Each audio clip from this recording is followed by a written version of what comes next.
es una sesión muy interesante porque nos vamos a enfocar precisamente en una de las responsabilidades más importantes que tiene el Banco de México. Ya les vinieron a hablar en alguna sesión previa de todo lo que es la parte de la emisión monetaria, que es una de las responsabilidades, el control de la inflación, y aquí vamos a platicar cómo se conduce la política monetaria en el Banco de México. ¿Cuáles son? Primero que nada, entender qué es la política monetaria, cuál es el objetivo de la política monetaria y cuáles son los instrumentos que tiene el banco para conducir esta política.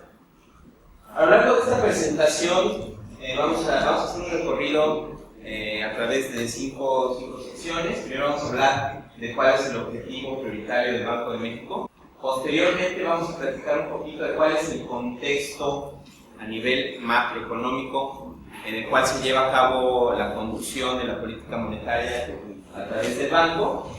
En la tercera sección vamos a hablar en sí de lo que es la conducción de la política monetaria, y en la cuarta sección vamos a hablar un poquito de cuáles han sido los logros que en materia de control de la inflación se han podido alcanzar a través de esta conducción. Y bueno, terminamos muy rápidamente con unas reflexiones finales.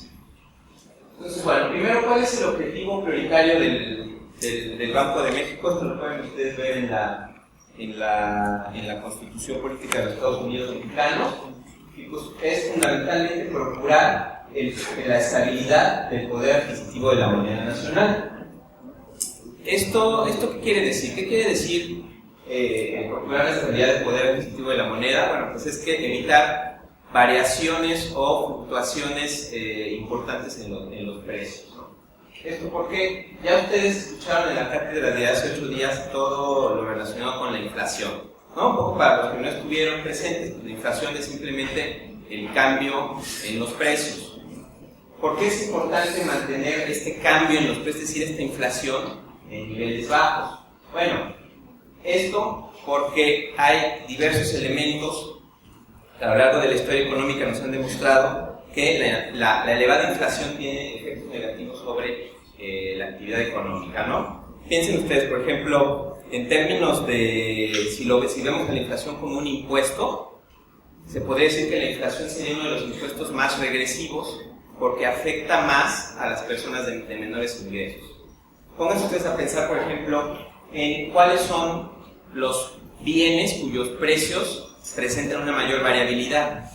Pues, por ejemplo, los precios de los alimentos, ¿no? Si ustedes van al supermercado y ven cuánto cuesta hoy el precio del jitomate, no sé, a lo mejor cuesta 15 pesos, la semana que otra puede costar 40 pesos, en 2 semanas puede costar 10 pesos, ¿no? Son el tipo de bienes que más fluctúan sus precios, y precisamente las personas de menores ingresos tienen una mayor proporción de estos ingresos a comprar alimentos. Entonces, en este sentido, la inflación sería uno de los, digamos, afectaría más a las personas de menores ingresos. Por otro lado, en periodos de elevada inflación, las empresas tienen que continuamente hacer cambios en precios, lo cual genera distorsiones e ineficiencias en la asignación de los recursos. Otro elemento negativo de la inflación es que en periodos de elevada inflación se acortan los horizontes de planeación de los agentes. Si ustedes no saben cuánto va a costar el jitomate o cualquier otro bien que ustedes quieran dentro de un mes, es para ustedes muy difícil establecer un presupuesto o incluso establecer un ahorro. A lo mejor esto nos suena un poco extraño, porque ya a lo mejor todos ustedes pertenecen a una generación en la que no vivieron el problema de los cambios constantes en precios. Pero a lo mejor, si le preguntan a sus profesores, les podrán contar, por ejemplo, en la década de los 80, y vamos a ver ahorita algunas gráficas, todavía en los 90, cuando experimentábamos inflaciones anuales, imagínense ustedes, de 50% o de 100%. Ustedes imagínense que los precios se dupliquen, o más que se dupliquen de un año a otro. Es muy difícil para los agentes económicos el hacer una planeación en un ambiente en el que los precios están continuamente cambiando. Esto ya no nos tocó a nosotros, pero es un problema que todavía es muy real, ¿no? En economías como Venezuela, como en Argentina, y donde vamos a ver cómo es que hemos llegado a alcanzar ya por primera vez a lo largo de los últimos meses el objetivo de inflación de 3%, que vamos a hablar un poquito más adelante. Y bueno, es bien sabido que periodos de alta inflación coinciden con periodos de bajo crecimiento o incluso contracción de la actividad económica. Si regresamos, ustedes busquen datos de la década de los 80, que es un periodo de estancamiento y de retroceso en la actividad económica en México, y podrán ver ustedes que coincidió con episodios de muy elevada inflación.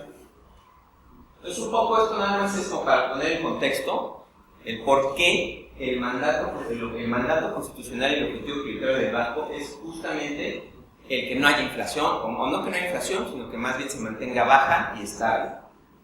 En esta gráfica podemos ver la relación entre crecimiento económico e inflación en México entre 1950 y el año pasado. Y como pueden ustedes observar, la relación es negativa. Los periodos caracterizados por un mayor crecimiento, aquí en el eje de la Z podemos ver el crecimiento, coinciden con periodos de inflación baja. Y al revés, los periodos de bajo crecimiento o incluso crecimiento negativo o de contracción de la actividad económica coinciden con periodos de inflación. Tenemos este año, por ejemplo, la inflación fue de más de 100%, es decir, los precios se duplicaron de un año a otro y la actividad se contrajo casi 4%. Entonces podemos ver esta relación entre inflación y crecimiento. Sin embargo, también es necesario reconocer que una inflación baja o una estabilidad en el poder adquisitivo de la moneda es una condición necesaria, mas no suficiente para el crecimiento económico. Es decir, el puro control de la inflación no nos garantiza un crecimiento de la actividad económica. Bueno, y esto, pues hay muchos elementos detrás, o muchos elementos que complementan la parte de estabilidad de precios, ¿no? Entre ellos, pues, un marco jurídico adecuado, etcétera, etcétera. Entonces, esto, bueno, es una manera de introducción del tema que vamos a estar tratando a lo largo de esta plática.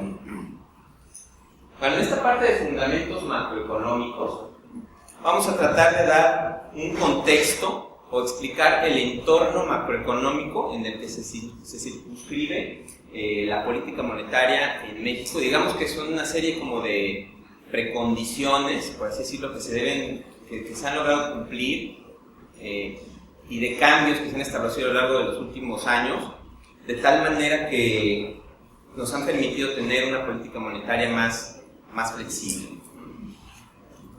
Entonces, bueno, estos fundamentos macroeconómicos los podemos resumir en tres elementos.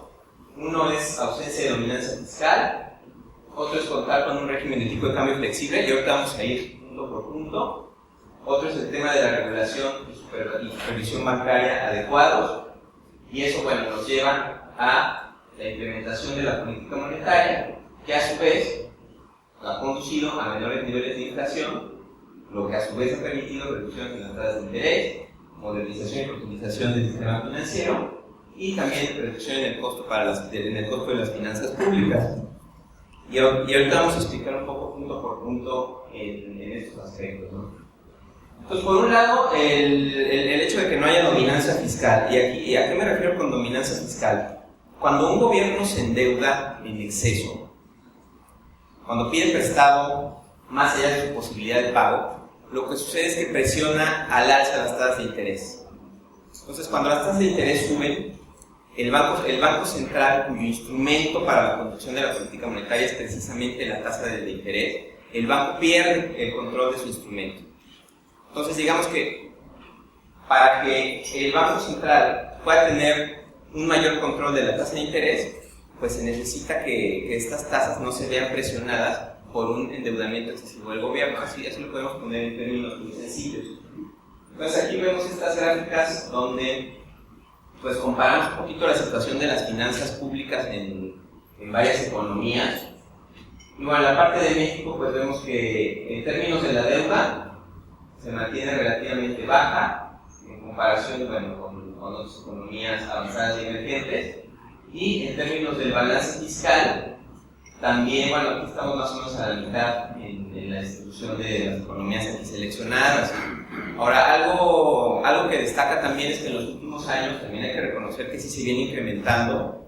En este caso es el saldo histórico de los rendimientos financieros del sector público. En 2007 queda alrededor del 30%. Bueno, la proyección es que se ubique en los próximos años alrededor del 45%. Entonces, si bien aún nos mantenemos en niveles relativamente bajos en cuanto a estándares internacionales, sí hay que reconocer que ha tenido un aumento importante del endeudamiento en los últimos años, sobre todo a raíz de la crisis, y este es un elemento que bueno, no es un poco rojo todavía, y creo que el gobierno actual ha sido muy enfático en su afán de tratar de estabilizar la parte de la deuda, pero sí, digamos que sería un elemento a considerar en los próximos años. Se tiene que mantener, incluso se tiene que fortalecer para que no nos traiga problemas hacia adelante. Y bueno, el nivel, la parte del déficit, pues también se espera que se reduzca en los próximos años. Y bueno, pues en teoría se tendría que tener una trayectoria descendente. Y bueno, como podemos ver aquí en esta gráfica, tenemos el tipo de cambio nominal, que sería esta línea azul, y el tipo de cambio real. ¿Por qué es importante que se mantenga un régimen de flexibilidad del tipo de cambio? Porque si el Banco de México tuviera que defender un nivel de tipo de cambio, digamos que estaría atado de manos para mantener una flexibilidad en la conducción de la política monetaria. ¿A qué me refiero? Ahorita, si vemos cómo está la economía mexicana, realmente el crecimiento pues no es muy alto, se puede decir que es bajo, que está por abajo del potencial, y la inflación también es relativamente baja. Si el Banco de México tuviera que defender un cierto nivel de tipo de cambio, posiblemente se tendría que ver obligado a subir las tasas de interés para defender un nivel de tipo de cambio. ¿Por qué? ¿Por qué tendría que subir las tasas de interés? Tenemos que entender el tipo de cambio, pues es el resultado de la oferta y la demanda. Y la tasa de interés se puede decir que es el precio del dinero. Si tú subes tu tasa, entran capitales porque es más atractivo, es más atractiva la tasa en México, entonces entran capitales y el peso se aprecia. Entonces, si el Banco de México tuviera que inducir una apreciación del peso a través de una subida en la tasa de interés para que entraran capitales, eso iría directamente en detrimento de la actividad económica. ¿Por qué? Porque si aumenta la tasa de interés, la inversión se vuelve más cara, incentivas al ahorro en vez de la inversión y baja tu actividad económica. Entonces, en ese sentido, cuando enfrentamos un choque externo como el que estamos enfrentando ahorita, es decir, una caída muy importante en los precios del petróleo, que es algo sobre lo que no tenemos ningún control y que empezó en noviembre del año pasado, es un choque externo, es un choque, lo que los economistas llamamos choque externo para una economía. ¿Por qué? Porque pues, va directo el golpe no tanto a la actividad económica, sino a las finanzas públicas. Entonces esto, si el banco tuviera que controlarlo a través de un aumento en las tasas de interés, posiblemente podría mitigar un poquito la depreciación, pero en detrimento de la actividad económica. Ahorita lo que estamos viendo es que la actividad económica está baja, sí, pero también las perspectivas de crecimiento son bajas, sí, pero tampoco son tan bajas como en otras economías emergentes que están teniendo que le está pegando durísimo esta caída en los precios de ciertas materias primas y también la baja actividad económica en China, ¿no? Hablamos de Brasil, de Colombia, de Perú, que pues, son economías que, bueno, Brasil incluso ya entró en crisis y va a tener una variación negativa del producto, ¿no? Entonces, en este sentido, a veces me preguntan, bueno, ¿por qué el banco no hace nada? ¿Por qué no defiende el tipo de cambio? ¿Por qué no interviene? Bueno, el objetivo del banco, ya lo vimos al principio, no es defender un tipo de cambio, es mantener una inflación baja. Entonces, en tanto la depreciación del tipo de cambio no se traslade en mayores precios, que es algo que puede pasar también, y que es algo que el banco está monitoreando siempre, si llegara a pasar eso, entonces ya las medidas a tomar serían diferentes. Pero vamos a ver un poquito más adelante ese tema del traspaso de la depreciación a los precios. Ahorita vamos a platicar un poquito también de ese tema. La reserva la acumula el Banco de México a través de diferentes mecanismos. El principal mecanismo de acumulación es los dólares que le da Pemex. Pemex exporta en dólares y tiene diversos gastos de operación y pagos de salarios, etcétera, en pesos. Entonces estos dólares se los vende Pemex al Banco de México, Pemex le da dólares, el Banco de México le da pesos. Entonces en realidad no es un préstamo, son reservas que se acumularon a lo largo de diversos años. Ahora, ¿por qué se decide la subasta? Precisamente, como yo les comentaba, el régimen es de flexibilidad cambiaria. Sin embargo, en episodios donde hay volatilidad a nivel global, como que estamos teniendo ahorita, donde todas las monedas se deprecian, sí podemos ver que el banco puede tomar la decisión justamente de usar parte de sus reservas, no para que el peso regrese a los niveles anteriores, pero sí para mitigar la volatilidad. Algunas veces, en algunos días, se dan varias fluctuaciones muy altas en el mercado cambiario, que de repente vemos el peso ya casi en 17 y ya después otra vez ya bajó otra vez en 16 y 16.50. Entonces, lo que se hace a través de estos mecanismos, que de hecho no son mecanismos discrecionales, son mecanismos muy transparentes, donde a través de diversas reglas se hacen estas subastas. Y lo que se busca justamente es simplemente mitigar esta volatilidad para, pues, digamos, suavizar un poquito la depreciación. Ahora, las reservas, ¿por qué se usan en este momento? Porque para eso se acumularon a lo largo de los años. Si tú te fijas, desde la crisis, se pasó de un nivel cercano a 60,000 millones y se llegó casi a un máximo de 200,000 millones. Pues justamente para eso, aquí ya están cayendo. Esta bajada que se ve al final es justamente las ventas de dólares que se han inyectado al mercado de un año para acá, ¿no? Y justamente por eso, digamos que quien decide cuándo usar las reservas no es nada más el banco, es la Comisión de Cambios.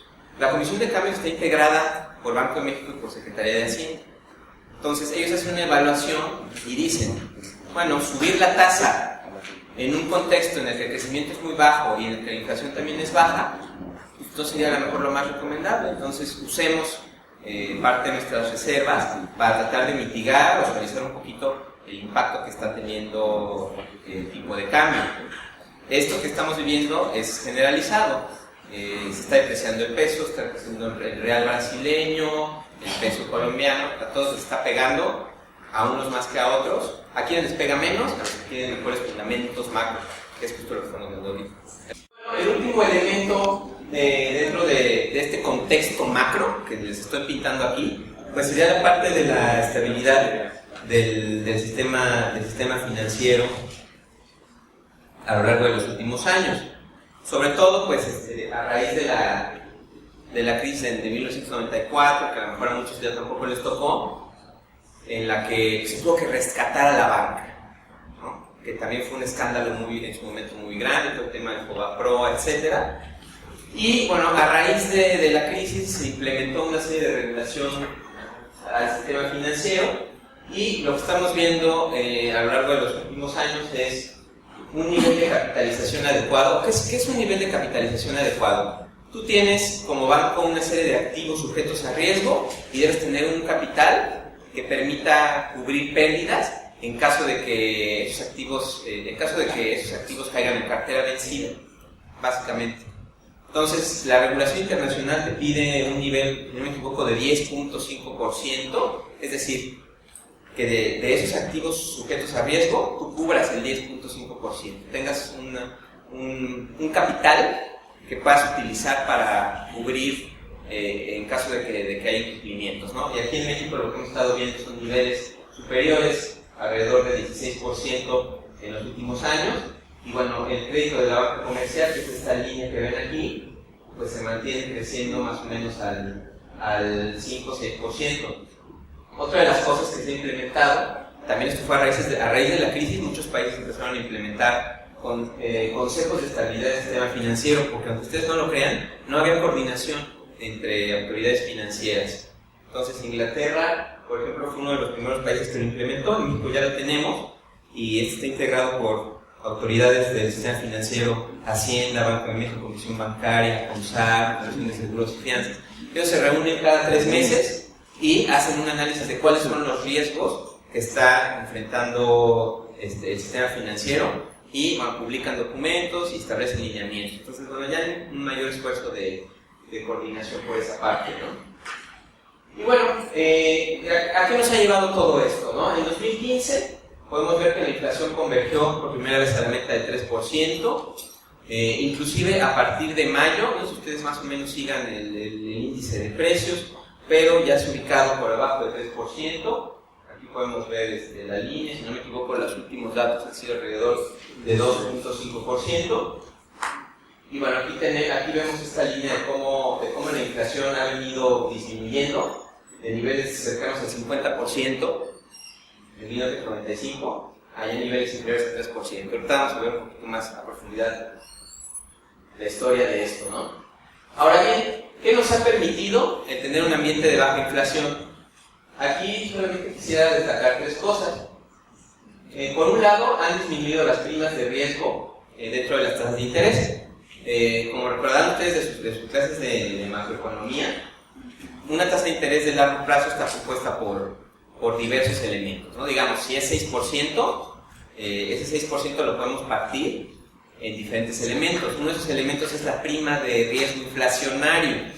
Es decir, si yo voy a invertir en Venezuela y en Venezuela la inflación es de 30%, no voy a aceptar una tasa de interés del 20 o del 10. Va a tener que ser de más de 30, del 40 para que yo le gane 10, ¿no? Entonces, las tasas incorporan una prima de inflación. Conforme baja tu inflación, tu prima inflacionaria baja y te permite tener menores tasas de interés. Aquí vemos, por ejemplo, la tasa de 7 a 28 días, como cayó un 35%.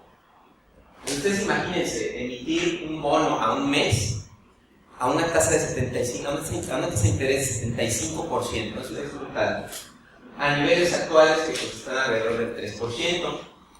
Las otras tasas de valores gubernamentales a diversos plazos, pues también han venido mostrando una tendencia a la baja. Bueno, si bien las de mayores plazos, esto a raíz de 2013 empezaron a aumentar. Y esto, bueno, esto tiene que ver un poco con la política monetaria en Estados Unidos. A lo mejor no se han oído hablar de este tema, del alza de tasas en Estados Unidos. Empezó desde 2013 y se trae un relajo y la verdad ya no sabemos cuándo van a subir allá las tasas, si las van a subir o no las van a subir, y es un elemento de inestabilidad en el sistema financiero global, ¿no? No nos salvamos dada la integración que tenemos con este país. Esto ha permeado también en otras tasas, en algunas sí, en otras no. Por ejemplo, en las de crédito hipotecario, este es un promedio ponderado, vemos que ha venido disminuyendo, pero incluso las tasas de nuevos créditos ya están más abajo incluso de lo que vemos aquí. Ya hay algunas tasas de 10, 9%, ¿no? En créditos hipotecarios.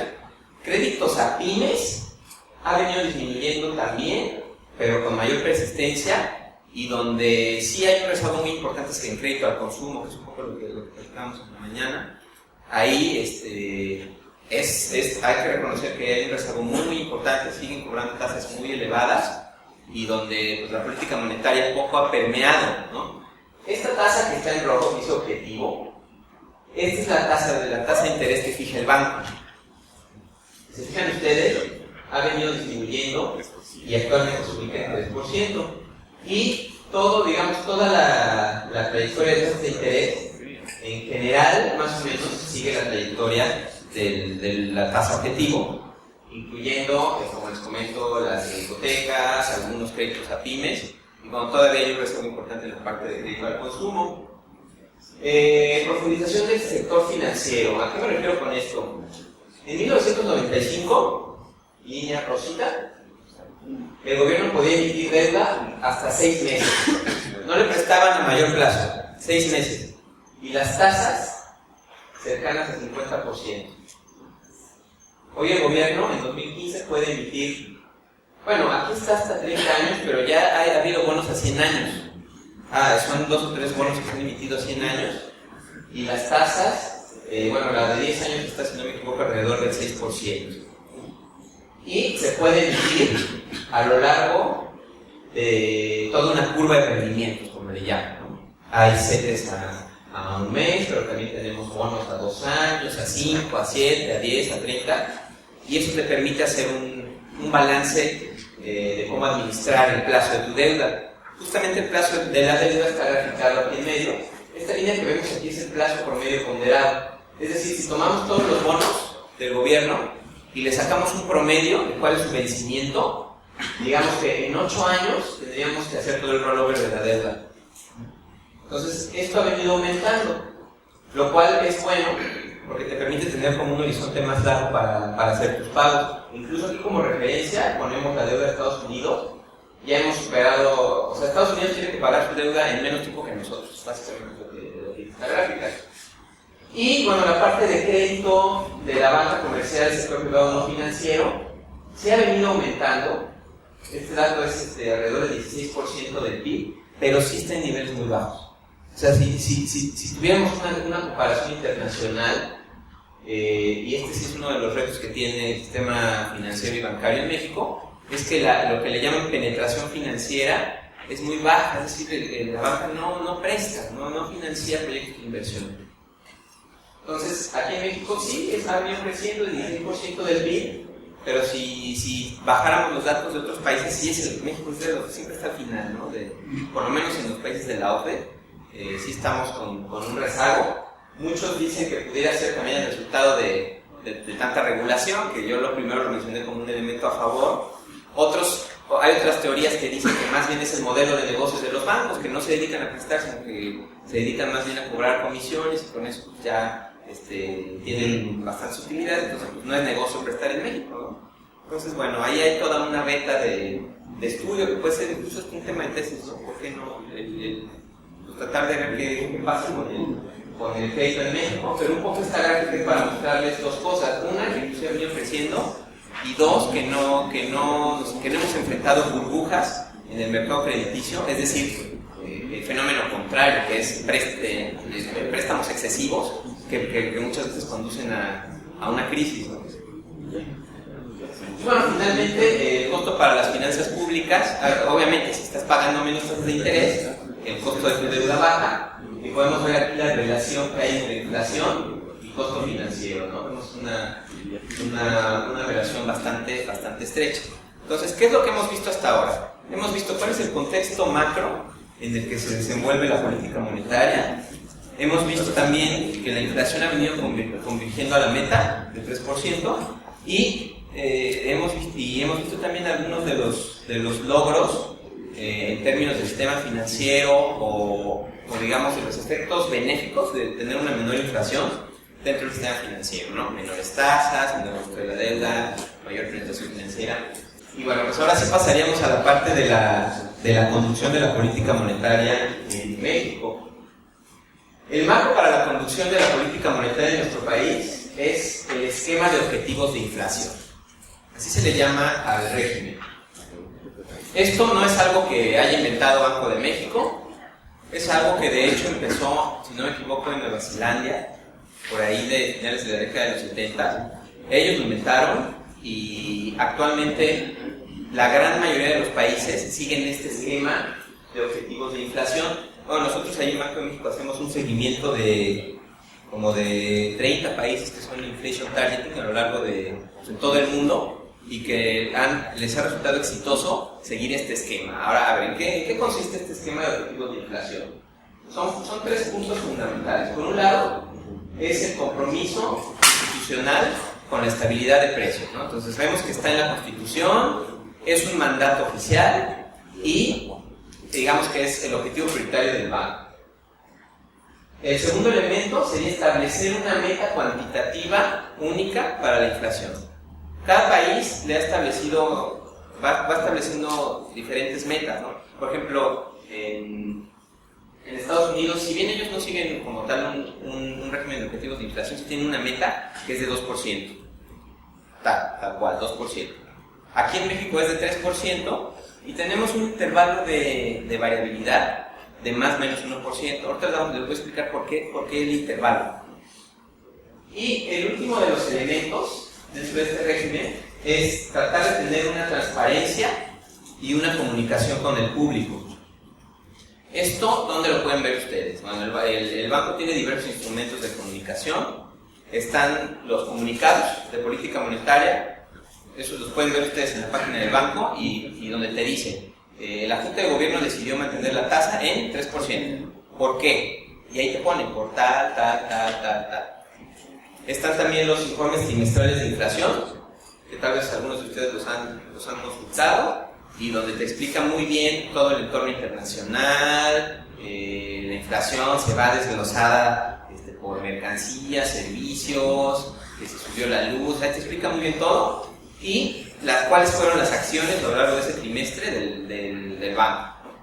Y bueno, pues obviamente también están los discursos de los miembros de la Junta, están las presentaciones, que ustedes las pueden bajar, están las minutas. Entonces, son como diversas herramientas que a lo mejor ustedes dicen, bueno, pues sí, pues ya sabemos que está todo eso en internet, pero la cuestión es que antes no existía esto, había mucha opacidad.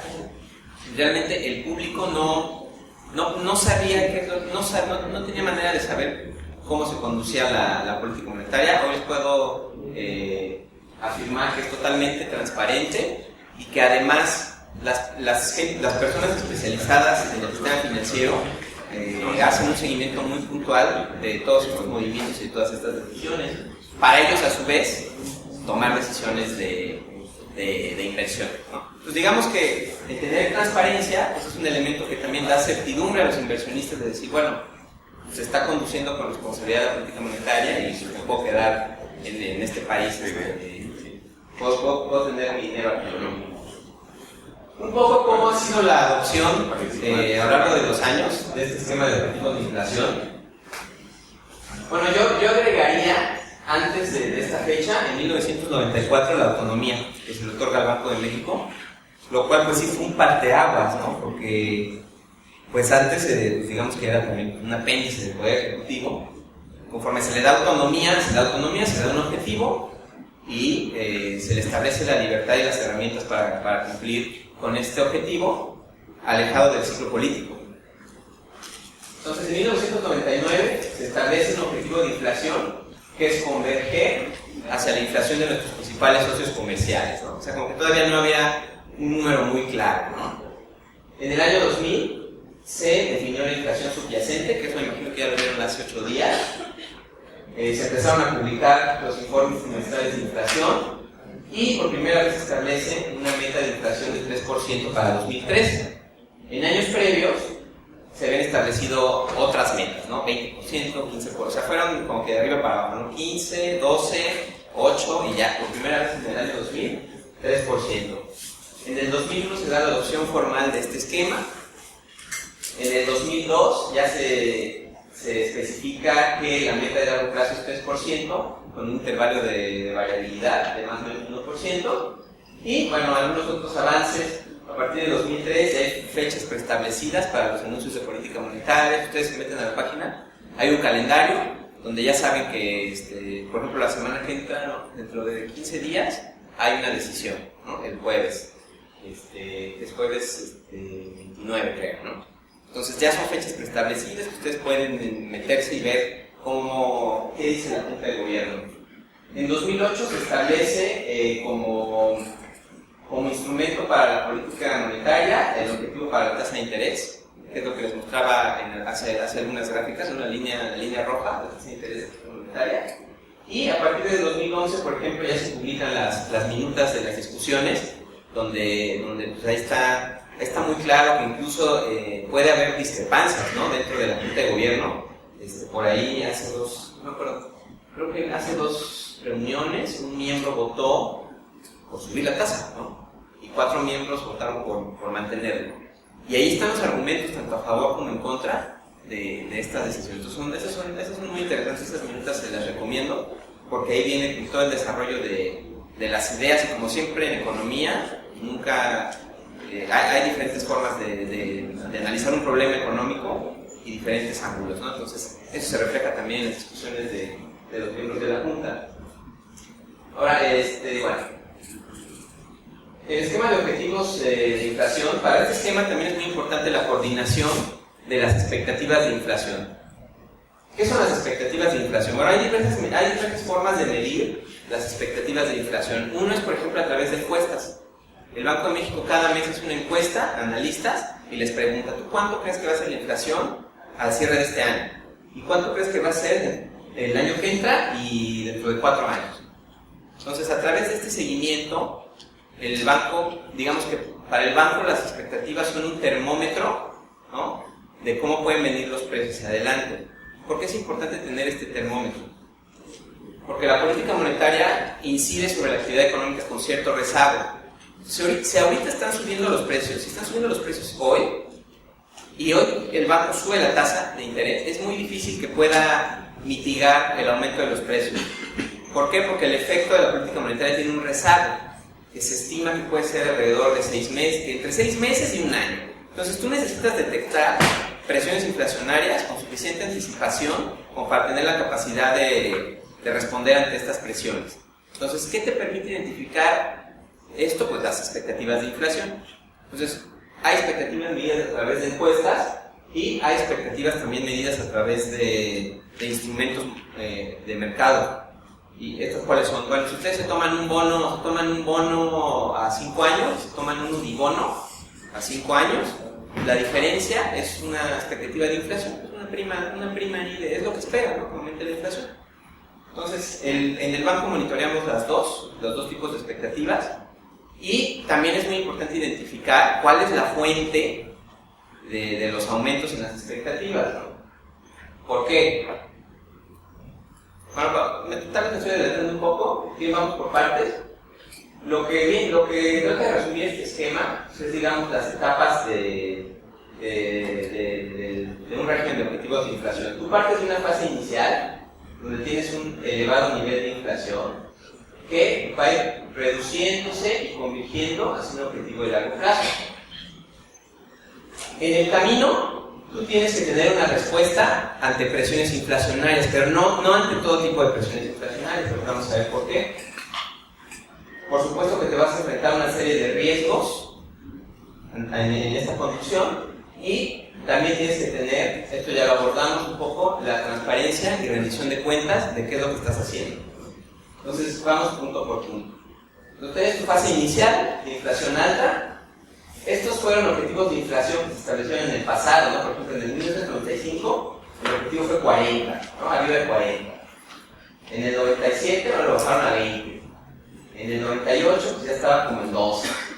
Y así iba bajando hasta que en el 2000 ya se establece que el objetivo va a ser 3, más o menos 1%. Ahora, ¿por qué el más o menos 1%?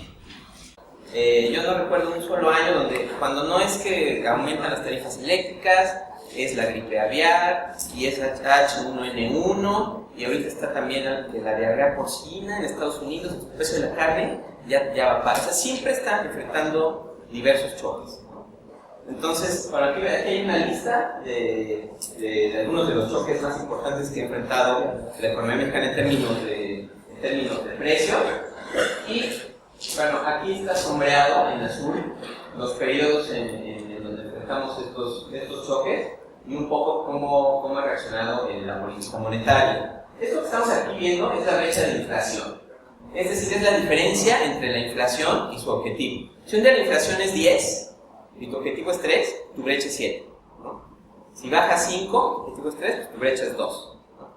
Entonces, aquí lo que podemos ver, obviamente en estos episodios de choques de oferta, pues tu brecha aumenta, es decir, te alejas del objetivo.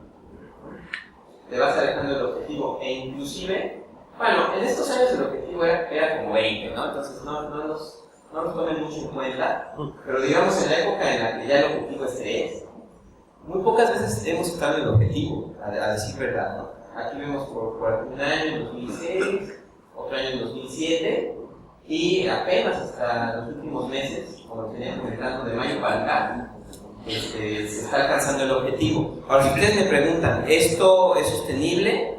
¿Así se va a quedar? Es muy difícil, y de hecho, justamente ahorita los esfuerzos del banco van en términos de consolidar el objetivo, es decir, que ya sea más permanente el hecho de que la inflación se mantenga baja y no pues, que el año que entra pues, ya regresemos quedemos fuera del intervalo, ¿no?, de variabilidad. Y un poco aquí está la tasa de interés, la línea verde es la tasa de interés de política monetaria, Vemos qué ha pasado en los episodios de choques de oferta. En el pasado, ¿qué sucedía? Porque el banco tenía que subir la tasa. Fijan ustedes, aquí están los aumentos en la tasa de interés. Inclusive en este episodio, antes de la crisis de 2008, hubo aumentos muy importantes en precios de materias primas y el banco tuvo que subir la tasa. ¿Por qué? Porque estos choques, a pesar de que eran choques de oferta, tenían efectos de segundo orden, empezaban a subir otros precios. Lo que hemos estado viendo en los últimos años es que la inflación ya no sube, a pesar de que se presentan estos choques. Ya no subió la inflación y sus expectativas, ¿no? Entonces, esto ha permitido que el banco no tenga que responder agresivamente mediante alzas en la tasa, en detrimento de la actividad económica. Esto es un cambio estructural muy, muy grande. Y es resultado de la mayor credibilidad, ¿no?, que tiene el banco. Sí. La restricción de la política monetaria se traduce básicamente en disminución de la tasa de interés. La restricción sería subir, es cuando aumenta. Cuando restringes es cuando aumentas. Cuando aumentas. Cuando aumentas. Pero relajas, digamos, lo concentras en ese instrumento, básicamente. Sí, no tiene que ver con lo que años atrás habían mencionado de los cortos monetarios. O son las dos cosas. Bueno, es que son las dos caras de la misma moneda. Antes pueden verlo de esta manera. Cuando en este periodo, si se fijan, la tasa se mueve mucho, ¿no? Si vean la línea verde hasta 2005, 2007, tiene mucha volatilidad y después ya son como escalones, ¿no? Como escaleritas. Durante esta época en la que había mucha variabilidad, el instrumento era el corto. ¿Qué era el corto? El famoso corto. Era fundamentalmente determinar el nivel de los saldos monetarios que tenían los bancos comerciales en el Banco de México. Entonces el banco cuando decía voy a aumentar el corto, ¿no?, le daba menos liquidez a los bancos y así restringía la política monetaria. Entonces son dos caras de la misma moneda, porque antes lo que hacía era fijar cantidades y ahora lo que hace es fijar precios. La tasa es un precio. Entonces ahora fija precio.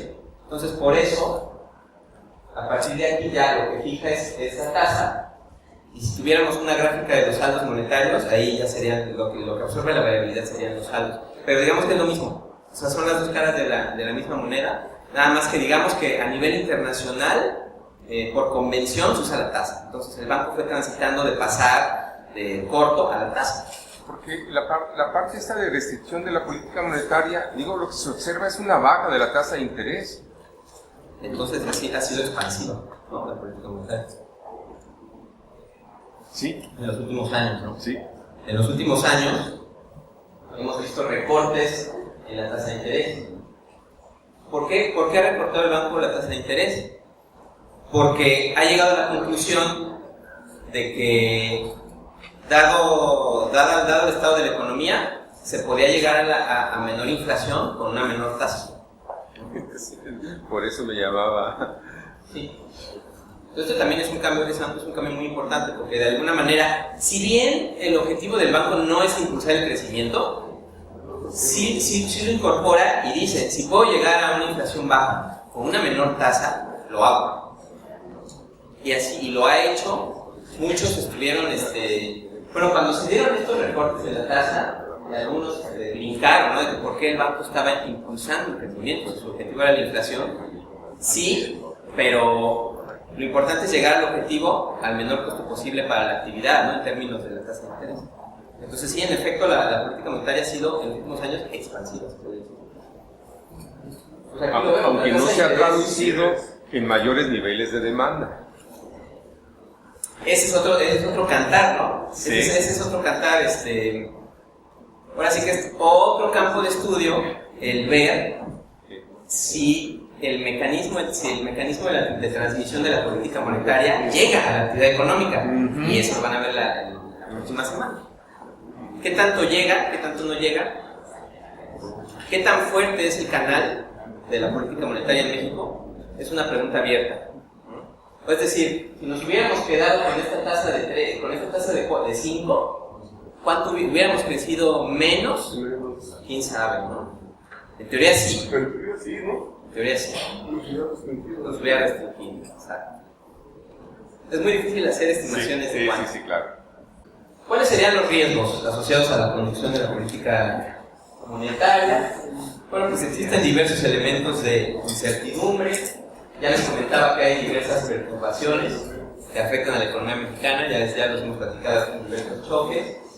También hay incertidumbre en cuanto al modelo, es decir, cuál es la estructura de la economía, incluso mediciones en cuanto a los datos, ¿no? INEGI pues proporciona la mayor parte de los datos macro, conforme a los cuales nosotros tomamos y recomendamos, ¿no? El staff hace la recomendación a la Junta de Gobierno y de repente el INEGI sale y dice, no, ya revisé el PIB, para atrás y crecimos más, ¿no? Entonces, incluso ese tipo de riesgos estadísticos tú te estás enfrentando continuamente, ¿no? Esto ya lo platicábamos, identificar el origen de las presiones. Si son por el lado de la demanda agregada, hay que restringir la política monetaria, hay que subir la tasa. Si son por el lado de la oferta, pues tienes de dos. Si hay efectos de segundo orden, que aquí están expresados, ¿no? Si viene el choque, aumenta la inflación, aumentan las expectativas de inflación, los salarios, ¿no? Que se determinan con base en las expectativas de inflación, empiezan a aumentar los salarios. El aumento de los salarios ya te genera presiones de demanda, que te generan mayor inflación. Ahí sí ya tienes que actuar aumentando la tasa de interés, que es un poco lo que no ha sucedido en los últimos años. Bueno, no sucedió con el choque del huevo ni con el choque de los mayores impuestos, ¿no? Ya no, o sea, no vimos aumentos en expectativas, no vimos aumentos en salarios, no vimos aumentos de inflación, más allá del efecto directo de que el lancito subió y la Pepsi subió. Entonces, ahí es donde entra la parte de identificar bien por dónde vienen las presiones inflacionarias, ¿no? Ahorita tenemos el choque del tipo de cambio, ¿no? Muchas veces la gente se queja de la depreciación, etcétera, pero realmente yo los invito a que se pregunten ustedes qué tipo de bienes están subiendo su precio. Ahorita vamos a ver más adelante un poco ese tema, pero sí le pega, ¿cómo no? Sí le pega la inflación. Y sí hay productos que suben de precio, pero ya no es algo que se transmita al nivel general de precios. Y tan es así que si no, la inflación no estaría en 2.50, en mínimos históricos.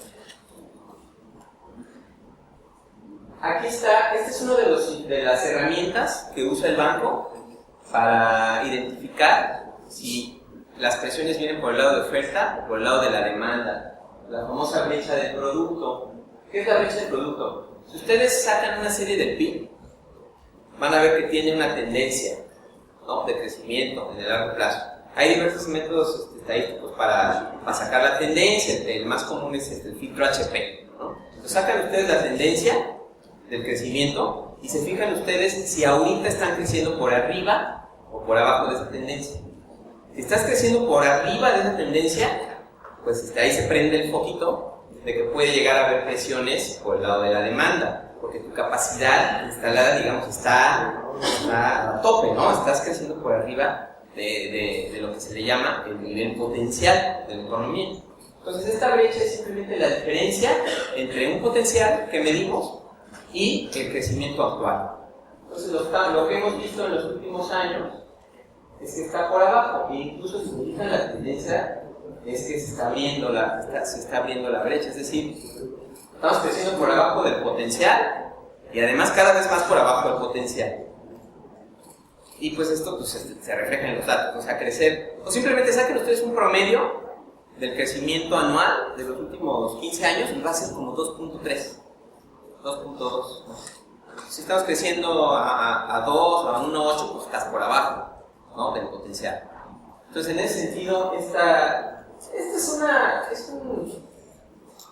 depende de muchos supuestos también, la estimación es muy incierta. Por eso tiene esta banda, ¿no? Esta banda azul es tu intervalo de tu banda de confianza, y vemos que está bastante gruesa, ¿no? Entonces, te da una idea nada más, ¿no?, de cómo pudiera estar gravitando la economía, si por arriba o por abajo de su potencial. Pero si ustedes se meten a las discusiones de la Junta de Gobierno del banco, en las minutas, por ejemplo, son variables que los miembros están muy al pendiente, ¿no? A ver, la brecha está cerrando, se está abriendo, y obviamente dentro de los modelos de pronóstico que tenemos entra siempre una brecha del producto, ¿no?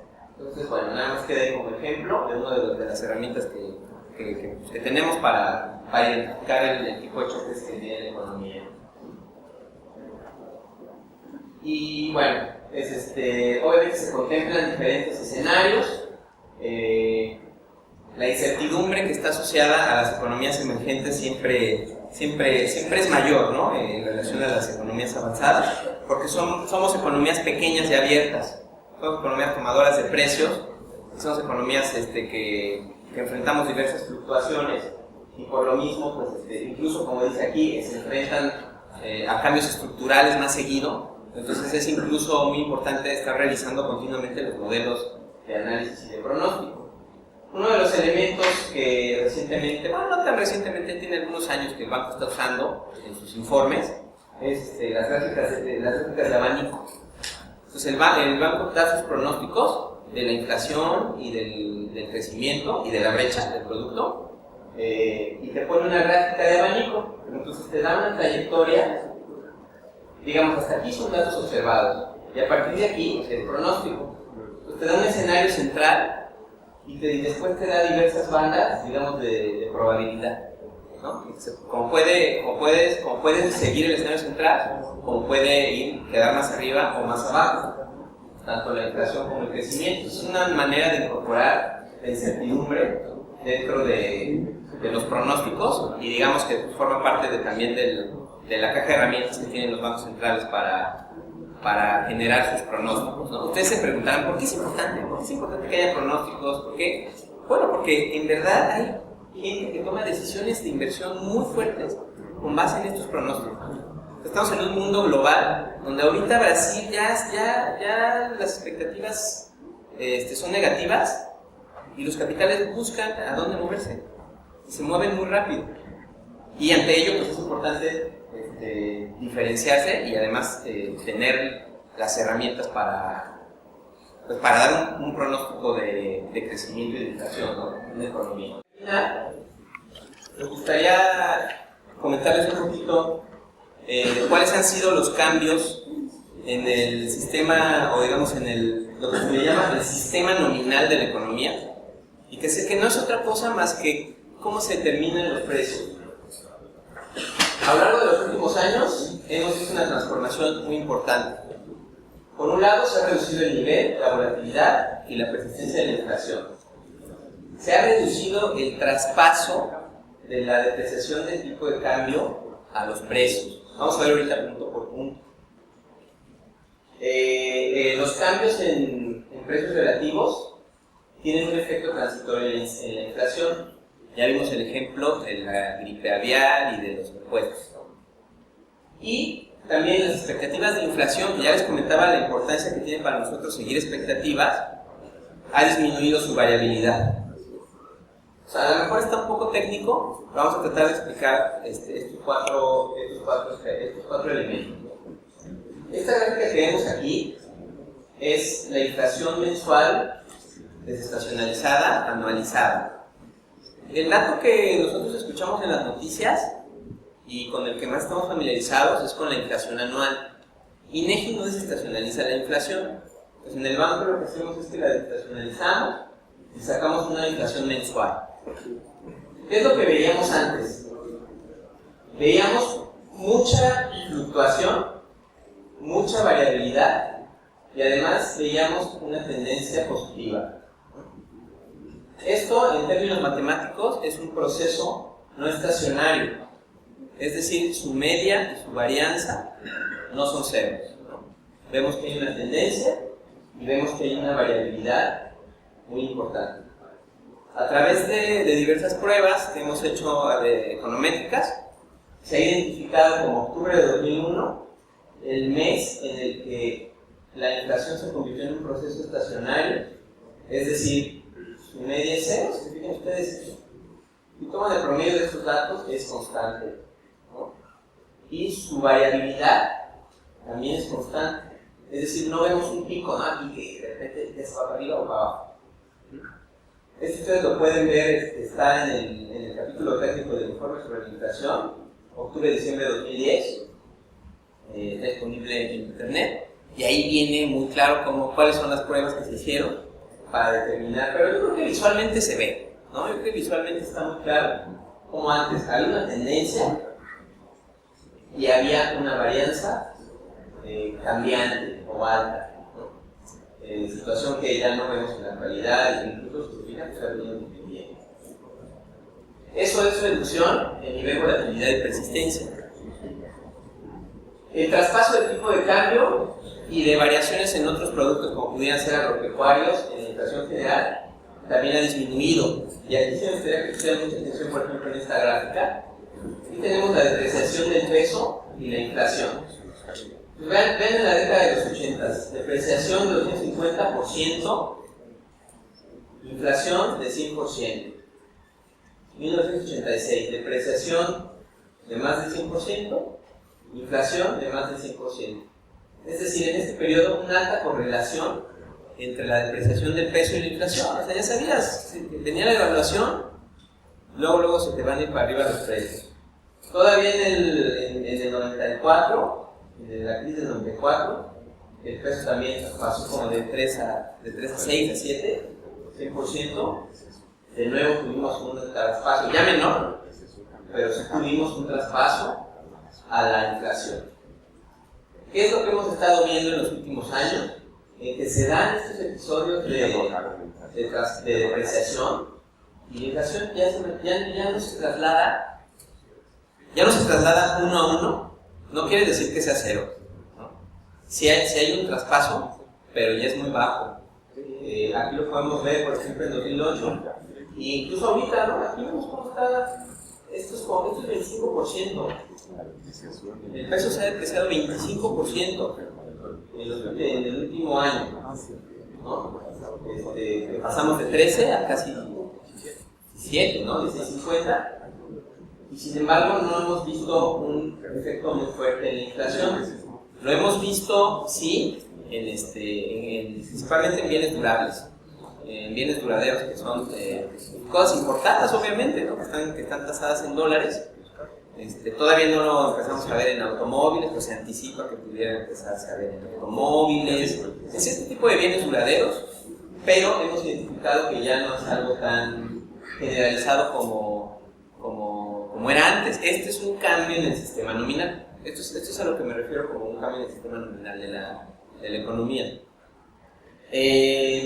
No tengo aquí la referencia, pero también en un informe está estimado el traspaso.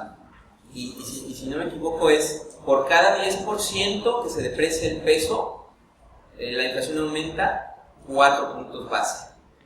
Apenas 4 puntos base. Hay estimaciones para otras economías, por ejemplo de América Latina. Brasil es 60 puntos base el traspaso de la inflación, y por eso ahorita Brasil tiene tasas de interés de 12% y la está subiendo. Sin embargo, no se frena la depreciación del real.